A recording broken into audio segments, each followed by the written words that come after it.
আসসালামু আলাইকুম everyone, informative news চ্যানেলে আপনাকে স্বাগতম।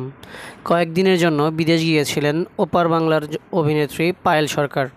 এতেই জোর গুঞ্জন নায়িকা নাকি বিয়ের পিঁড়িতে বসতে যাচ্ছেন। পাত্র এনআরআই।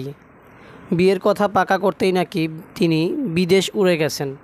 এও রটেছে বিয়ের পর তিনি নাকি বিদেশেই থিতু হবেন। এমন গুঞ্জন ছড়াতেই নড়ে বসেছে টলিউড। ভারতীয় সংবাদ মাধ্যমের প্রশ্নে তিনি বলেন, এখনও বিয়ের ইচ্ছা পাইনি। শুনেছি অনেকে আমায় লিভ ইনেও পাঠিয়ে দিয়েছেন। সবাইকে বলছি, বিয়ে বা লিভ ইন আমার কাছে আলাদা নয়। আপনাদের ধৈর্য ধরতে হবে। সবটাই সময়ে জানতে পারবেন। কী কারণে বিদেশ গিয়েছিলেন তাও জানিয়েছেন এই নায়িকা বলেন, নিউ ইয়র্কে বাংলা চলচ্চিত্র উৎসব ছিল। সেখানে রেশমি মিত্র পরিচালিত বড় বাবুর প্রিমিয়ার হলো। ছবিতে আমি মুখ্য ভূমিকায় সেরা অভিনেত্রীর সম্মান পেলাম। ওখানে আমার বেশ কিছু আত্মীয় বন্ধু আছেন।